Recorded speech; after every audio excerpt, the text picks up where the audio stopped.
Llega el momento de hablar de política y sus consecuencias en la economía con el experto en estos temas, el maestro Xiu Tenorio, en torno a la política. El presidente López Obrador presenta 20 propuestas de reformas, 18 de ellas a la Constitución, que la verdad, estimado Eduardo Auditorio, varias de ellas no ameritarían una reforma constitucional. Muchas de ellas deberían ser reformas a leyes secundarias. Por ejemplo, prohibir los vapeadores, ¿no? O sea, no se requiere reformar la Constitución para proponer una reforma que logre ese objetivo. La pregunta es por qué el presidente está haciendo de estas reformas una modificación a la Constitución. Y me parece que en varios casos se repite esta hipótesis. La otra cosa que llama la atención son los tiempos. Yo me preguntaba por qué no escuchamos todo este paquete de reformas a la Constitución y a algunas leyes secundarias al inicio de la administración. ¿Recuerdas aquel primer evento donde el presidente va al Zócalo lleno, le dan el bastón de mando y hace una serie de propuestas y propone 100 puntos los primeros 100 días? ¿Por qué no propuso estas reformas constitucionales al inicio de su administración? Y me parece que por ahí vamos encontrando las luces de por qué lo hace en este momento.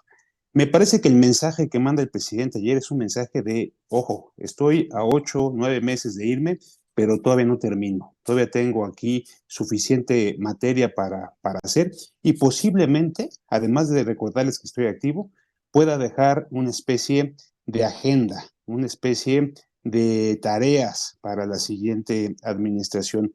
Me parece que esta agenda no solo es un mensaje para quien será candidata a la presidencia de la República, la doctora Claudia Sheinbaum, sino también un mensaje importante, estimado Eduardo Auditorio, para quienes van a ser candidatos al Congreso y a los congresos locales. Hay que recordar que para modificar la Constitución se requieren 2/3 de la Cámara de Diputados, 2/3 del Pleno de la Cámara de Senadores, pero también se requiere la mitad más una del voto de las legislaturas locales, es decir, se requiere por lo menos 17 legislaturas locales. Hay que recordar que estarán en juego 31 legislaturas locales este año, el 2 de junio, salvo el estado de Coahuila, donde Morena no tiene mayoría, es decir, Morena necesitaría ganar 17 de las 31 congresos locales en juego para poder modificar la Constitución después del verano. Entonces, bajo esta premisa, me parece que el presidente le está dando mucho contenido a las campañas. ¿De qué creemos o de qué creen ustedes que van a hablar los candidatos de Morena en los próximos meses? Pues van a hablar justamente de estos temas, de estas reformas y de estos anhelos que plantea el presidente. Por otro lado, me parece que el presidente de manera muy estratégica también se vuelve proactivo.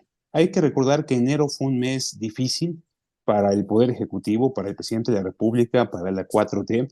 Hubo algunas situaciones adversas en el Poder Judicial, como el revés que recibieron en torno a la reforma eléctrica. Hubo diversas notas de comunicación donde hubo o se señalan escándalos de corrupción.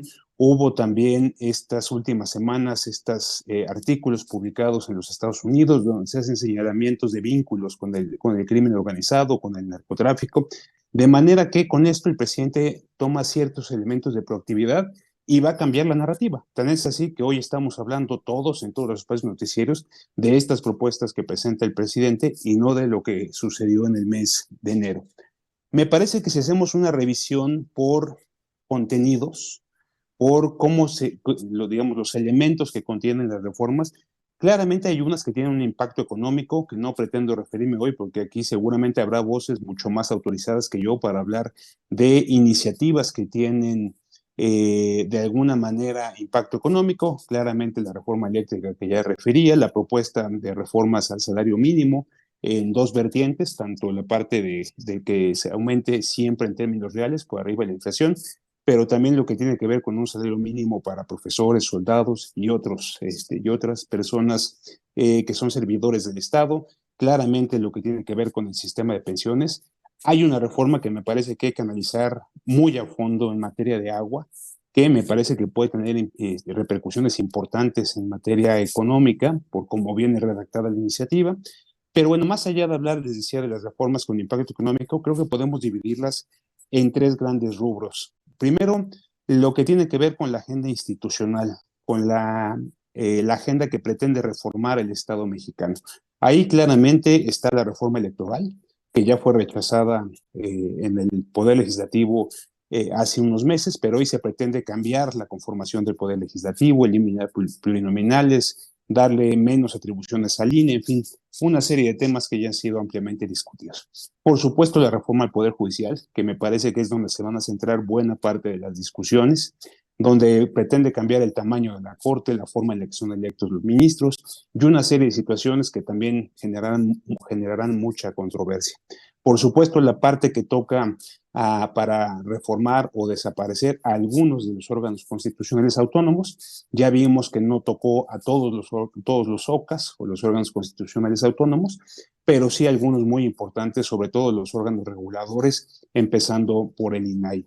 Entonces, este es un primer paquete de reformas que de alguna manera impactan en la vida institucional del país o que en otros tiempos le llamábamos la reforma del Estado, ¿no? Cómo queremos o cómo visualizamos la manera en la que está organizada el Estado mexicano.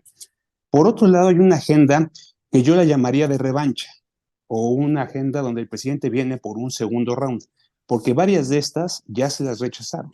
El tema de la Guardia Nacional, el tema de la reforma eléctrica, pero ahí también están temas como el fracking, los vapeadores, el tema de las factureras, el tema del salario que reciben los servidores públicos que no pueden ser por arriba del presidente de la República, inclusive algunos que han sido materia de controversia con Estados Unidos, como los temas de maíz transgénico, donde claramente también ha sufrido reveses al entrar en un panel internacional en el marco del TEMEC por decisiones pues que uno podría decir dónde está la evidencia científica que sustentó esta decisión del Poder Ejecutivo. De manera que ahí hay una agenda donde el presidente parece que no solamente va por la revancha, sino que dobla la apuesta.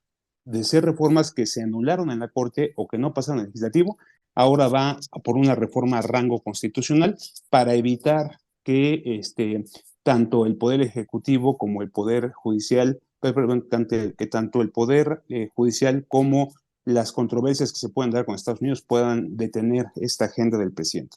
Y finalmente, el tercer paquete de temas o de reformas que propone el presidente es una agenda de carácter social.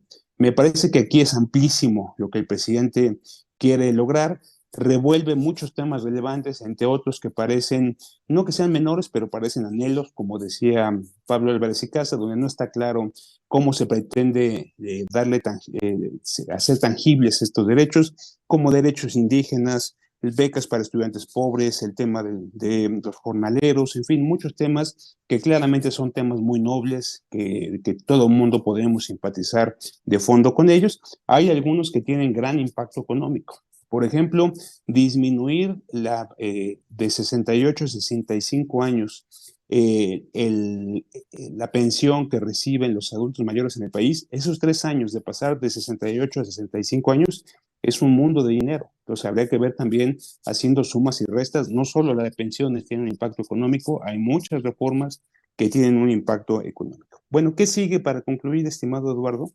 Primero, hay que resaltar que estas iniciativas ya fueron presentadas formalmente ayer en la Cámara de Diputados por la Secretaría de Gobernación. Con esto inicia el proceso legislativo. La Cámara de Diputados será Cámara de origen. A partir de aquí, lo que sigue es que estas iniciativas sean turnadas a comisiones.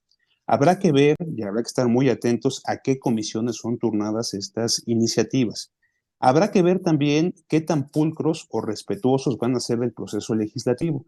Recordarás, por ejemplo, aquel Viernes Negro, donde atropellaron el proceso legislativo, aprobaron todo sin respetar, digamos, los pasos. Habrá que ver qué papel van a jugar las comisiones. Y hay que recordarle al auditorio que este periodo ordinario va del 1 de febrero al 30 de abril, por lo cual tiene, digamos, 3 meses en términos agregados para poder aprobar estas reformas. Habrá que ver si les van a aprobar en paquete o por tandas o van a ir una a una forzando una discusión pública y adueñándose de la agenda. En este sentido, serán muy interesantes estos 3 meses, estimado Eduardo. Creo que hay mucho que comentar y qué bueno que estás convocando a tantas voces y a tantos especialistas en distintos rubros para dar una perspectiva completa de esta estrategia que está haciendo el presidente López Obrador y, por supuesto, que repercutirá en el futuro del país y de Morena.